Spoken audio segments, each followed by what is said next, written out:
Okay, so Senate Health and Welfare, we are back on May 1st, and we have with us Chair Owen Foster of the Green Mountain Care Board looking at H482, and we had asked some questions. I guess our goal is to make sure that everything that we have in this bill for emergency response is appropriate and comprehensive, whether or not we make changes. We just want to hear your thoughts on this because it's critical from the regulatory perspective. We want to make sure that it's there. We also, since we sent you those questions, we did hear from Nancy King and had sent her, I had shared with you her comments that she had, and she sent her comments as well as the not-for-profit healthcare system financial reporting piece. So that one is a little denser. Hers is pretty good. So thank you for being here. And please introduce yourself for the record. And I know we've been through the bill with you before, but we did have some questions, and it would be helpful just to hear your response to those. And I know there's at least one that didn't get through the work. Great. I recognize Owen Foster. I'm the chair of the Green Mountain Care Board. I'm here to testify on 482 and some questions and discussion that have come up since we previously testified. So if it pleases the committee and the chair, I'll just go through some of the questions I received. Perfect. Okay. One, I want to acknowledge this is extraordinary relief. We're in an extraordinary time. And as we think about these issues, we have to think about it in the context of what we have going on. There is extreme hospital financial distress. There's no question. There's a number of hospitals with reserves and days cash on hand that would put them in the vulnerable to highly vulnerable category. The board has been out front and outspoken about this concern. That's why we worked on Act 167. That's what we're doing every single day, is trying to find a path to preserve what we can in the system to protect providers. So you can't look at any of these issues in isolation. You have to think about them in the context of what people are paying, the insurance situation, the non-hospital situation, and the hospital situation. And unfortunately, all of those are at a level that's very, very, very distressful. What people pay, the insurance reserves, the hospital reserves generally problems all around. So how did the care board land on 135 days cash on hand? First, we had recommended 125.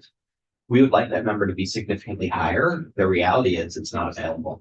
There's not, if you made it higher, you would have an opportunity to protect the insurer and Vermonters with higher from increased premiums to survive. However, 125 days or 135 is well within the credit rating agencies' adequate categorization. So if you pull Standard & Poor's or Moody's or any of the credit rating agencies, there's a lengthy document on how they consider and review hospital system health. It's really just from the hospital system perspective. So we want this perspective, we want the insurer perspective, and we want the Vermonter perspective. You want balance it. And the best balance there is, well, I'd love to do this only for extremely strong or very strong hospitals. That will harm those other two constituents because we don't have that system here in Vermont. So 135 days is within the adequate category. Adequate from Standard & Poor's is 110 to 160 days cash on hand. So you're right smack dab in the middle of adequate. We added a second recommendation to the bill, which would be a positive operating margin in the prior year for hospitals. So I think between the two, it's a good balance. There's no perfect answer here, but we do not have a perfect situation, nor one that's static. I believe Professor Kane raised some issues about whether there's a more stable metric than days cash on hand, and understand the concern to be hospitals can manipulate that money. You prepay expenses, you prepay leases, you spend all your money in advance. And that way, when the time comes to look at the day cash on hand, it's artificially low. I think it's a fair consideration, a fair concern. We could look at an average or a running days cash on hand, or we could leave it where it is and ask and just inquire and make sure that there's been no manipulation. And you can explore that. Question on that. I know that she suggested a 6-month rolling average potentially. Is that something that the board, I mean, we don't have to tell the board what to consider, but is it something the board might consider? Depending on what the situation looks like. I think a 6-month rolling average makes perfect sense. Yeah. What about being able to do both, the rolling average and sort of an interrogation? Yeah, I think it's three-pronged. I think you can look at one, what are the audited financials, operating margin, year end? Now Those are year end, so They're it year end. means like if you're doing an emergency, it's a little difficult to get back there. it's good Yeah. because it shows you what the audited numbers were. And then second, you can also look at the 6-month rolling average so that you don't have too much lag between year end and when you may have to do this. And let's all hope we never have to do this. But the 6-month would give you the more current. And then third, the 6-month would give you a sense of whether there's manipulation. And then third, you can inquire. Thank you. Another question we had was whether or not we could exempt critical access hospitals. I'm not opposed to it necessarily. The concern with it is that there are hospitals that are part of networks that are critical access hospitals. So Porter and Mount Scottney are part of Dartmouth and UVM. And if Professor Kane's concern was about moving around days cash on hand numbers, you can certainly allocate on balance sheets where you want the revenue. So it'd be the same concern. I'm not suggesting anyone would do this, but if the concern is there, you could park all your cash at Porter and then say, well, that's a call, not here. Don't look at UVM. But for the purpose of how they look at their numbers, they look at it from an obligated group perspective. So it wouldn't make sense. It would also potentially incentivize acquisition of cause by networks because it'd be this opportunity. So if there's a call in trouble, there are many, you could acquire a call for that purpose. I don't think that would happen, but if you're talking about concerns, that would be one. I think the real protection here is twofold. One, when we look at critical access hospitals in our budget decisions, some of the things we look at are the geography, where they're located, the ability for patients to go somewhere else, how high are their prices, and generally speaking, some of the costs that are very geographically important, we've given really high rate increases, recognizing they have a poor payer mix that makes finances challenging. So for example, North Country, Northeastern, a couple of the others have very high prices. And so we're not trying to, that's not what we do. We don't want to do that. We recognize their critical importance. So it would be tricky. You could theoretically say critical access hospitals not part of a network are exempt. However, that does get into the, well, is everyone going to try and acquire the cause now? We're in trouble. When you say trying to acquire a call, which I love the acronym, and it took me a minute to kind of nail down that Roll one. around. Yeah. Anyhow, when you say acquiring, do you mean just like a hospital network purchasing another hospital? Yeah, there's a number of ways to structure it and do it. You can do affiliation, you can do an outright acquisition. So years ago, Porter, my hometown hospital, was an independent hospital. UVM later affiliated, we acquired as the right word for that. SVMC and Mount Scottney have affiliated with Dartmouth. So yes, there's different mechanisms legally for which you structure an acquisition. That is what I'm alluding to. Now, An outside hedge fund acquire critical. So we're thinking about present, but nationally, there's hospitals that are acquired by large hedge funds and other large organizations. So that would be another possibility. yeah, and nationally, there's been a trend, more private equity focused on acquisition of hospitals that have valuable land, real estate, and then you strip the resources of the hospital care because you're really trying to acquire for the underlying. That happens quite often in cities, like Philadelphia, there's more but it's certainly not out of the realm, particularly when you have severely distressed hospitals that may not have a high acquisition rates. Okay. The fourth question we received, this was the one, and I apologize, I was tied up, I couldn't get back to get the clarity, but Oh, the question, contract one. yeah, Yeah, no, it's really the contracts that hospitals and, Blue Cross and Blue Shield or other insurers have together. And right now, what is your access to that information in terms of, reimbursement rates? That's really what it was. So, and does that influence at all the decision making, or how we've in 126 added that one section? This may be irrelevant to this particular discussion, but it might offer information. so the short answer is that we don't parse individual hospital and insurer contracts, and part something we're set up a resource to do. I do believe that the transparency on the pricing and the contracting is very, very valuable. There's a lot there, seeing how people pay differently. Hospitals generally and insurers generally like to keep how they negotiate confidential. So when we've gotten more granularity into that, there's a position that is a trade secret. I'm not saying it is or it isn't, but there are negotiation tactics that they all use to advantage their. I think that's appropriate. Yes, they should be. So that isn't something we get into in connection with this bill. I don't know that it's an important consideration for an emergency bill. I think it That's is all we more need to know. appropriate. in Yeah, more 126. appropriate upstairs. Got it. The next question was bonding and how the board looks at bonding and impact on its budget decisions. So I think the consideration here, the point, I think maybe the hospital association made it was, hey, we don't want our credit ratings to go down. We don't want to pay more on debt.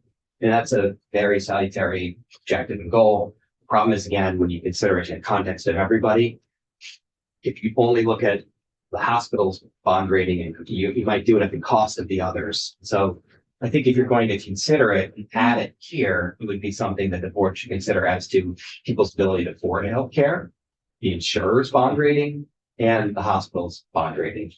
In terms of contracts and other financial covenants that they have, that's a whole can of worms. How many do they have? How many different lenders? What are the terms? Are they through subsidiaries? I couldn't even begin to speculate what those all are. So you might end up with a pretty extensive process.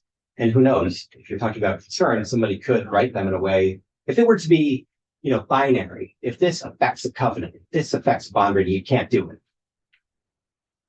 Well, then you are harming the other two sets of constituents in this picture. I do believe it's important to look at the finances though, and make sure that this isn't going to be too disruptive, which is why we had questions. If there is a broader general addition of looking at the financial picture and health of the organization as a whole, if a hospital wants to make representations, that's fine. But we should do it for everybody. And I think I alluded to this earlier, but Dr. Leffler did a great job testifying when he came on this bill. He was speaking about concerns about UVM's bond rating dropping. But if you do look at the bond rating and credit rating of UVM versus Blue Cross, UVM's is way better. So you prevent them from having to pay more, a little bit more, but you make Blue Cross pay a ton more, right? That's not productive from a statewide perspective. Last question was define material compliance with budgets. We could define material compliance with hospital budgets by linking it to existing statutory language in 9456 H2B, which authorizes the board to require a hospital to cease material violations of its orders. So if you actually look at our orders, at the end, there's a section that says order, a whole bunch of findings and procedure and everything else. And at the end, it says order, and it says these are what you have to comply with. For example, they're very clear. Your NPR cap is X dollars. Your commercial rate is Y dollars. You must do something that's very explicit. So non-compliance isn't that big to me, as I think about it as an attorney and someone who works on these. It's, are you over that number or not? Are you out of compliance with a rate request or not? If the requirement is that you take steps to, this is a made up one, but improve primary care access, something like that. You can ask the question, say, what did you do? You know, they're pretty clear. So I think that's as vague as, So then another way to say it is then material compliance means that you're over that threshold of 9456. it's over what the board orders. But we propose some language, in our written comments. Right, That links it to the statutory definition. right. That was the comment. Good. So I'll read you our recommendation that's in writing. Our recommendation was amended the proposed bill to add, quote, the board may, upon finding that a hospital has made a material misrepresentation in information or documents provided to the board, or that a hospital is materially non-compliant with or materially violates the budget established by the board pursuant to this section.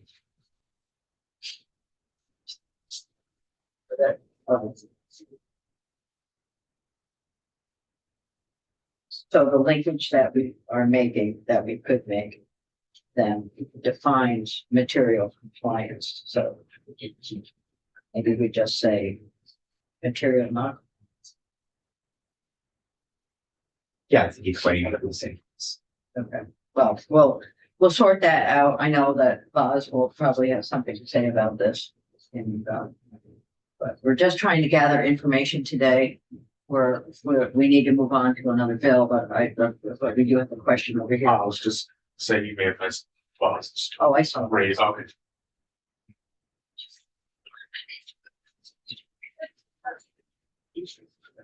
Oh, yes, thank you, because I did have that written down. Right, so, one of the questions that did come up that I don't know whether it was missed in the translation here, is about due process for hospitals within this, emergency response. Can you talk a little bit about how the due process given to hospitals? Do they have a chance? Are they given notice?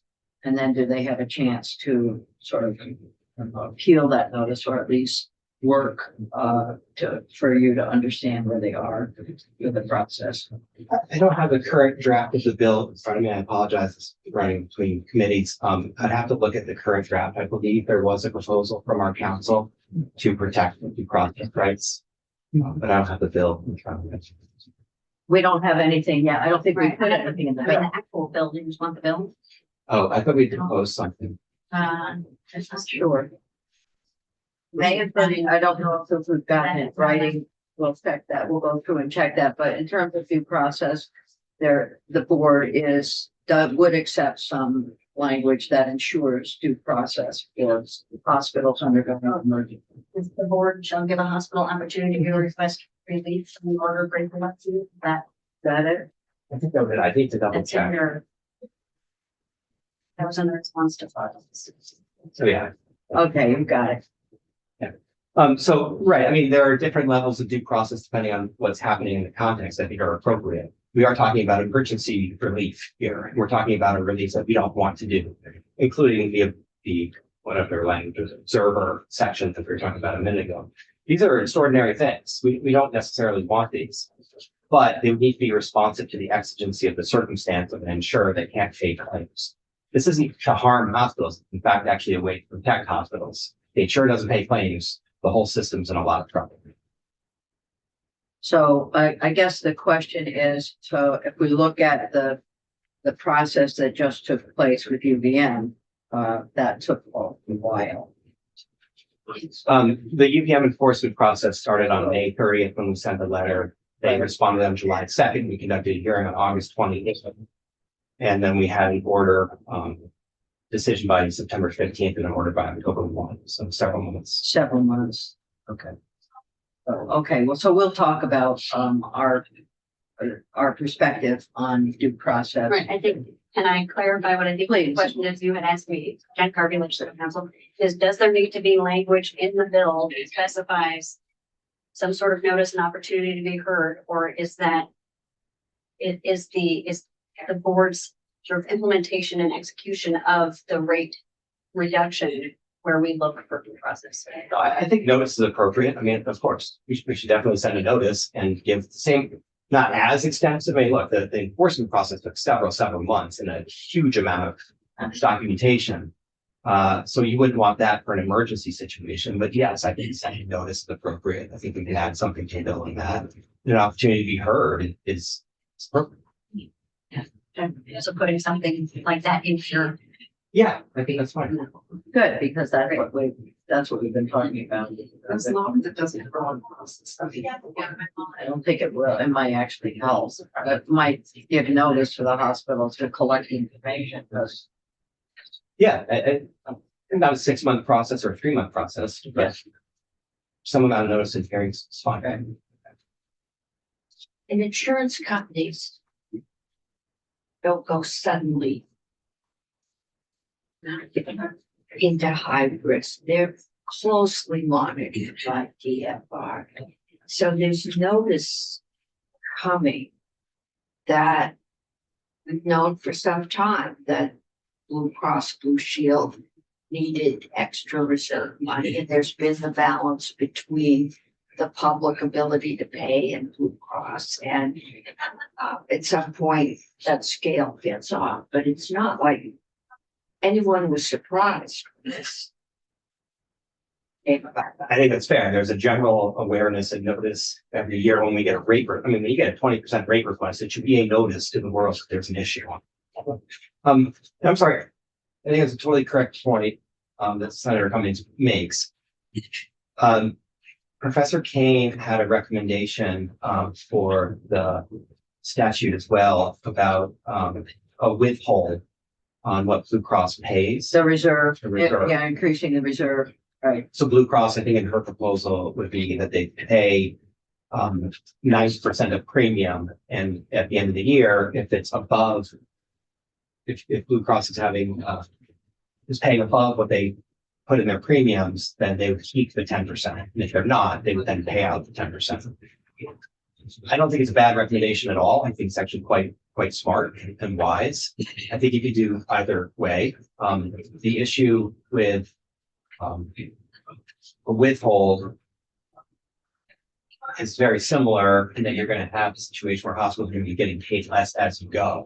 So it doesn't necessarily complicate the factor that this will harm hospital finances. They must.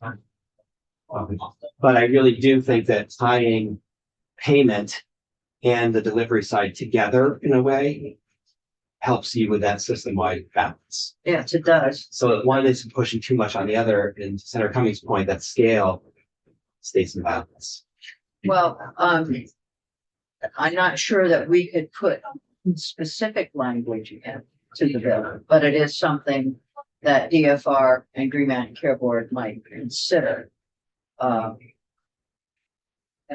in consultation, interested parties. I do think that her suggestion, when I read it, I thought the same thing. Interesting. And there's an incentive in place. Okay, questions? We're good. So we still have some work to do on the bill, but appreciate the time you've taken to go through those questions. And I think for me in particular, I think due process is critically important here because it is an emergency and it might drop out of the sky. And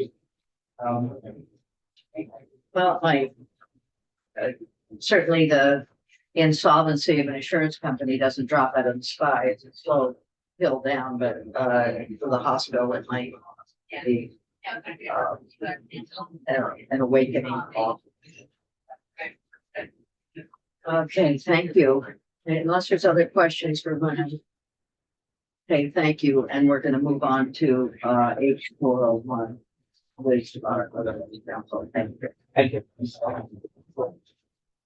If you have ideas about the reserve, that would be, We'll connect with Ledge Council. that would be very good. Due process. I'm sure Boz will have something to say. don't want to? No.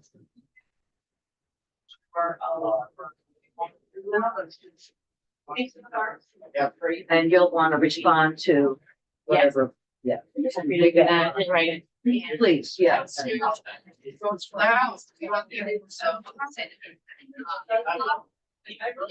Kids, I don't want to say it's obvious. Sounds like, it doesn't sound like shit. It's a school of elementary kids. I'll take with it. Maybe. You know, Katie, will be coming out. Let's go off. We're going offline. You can leave the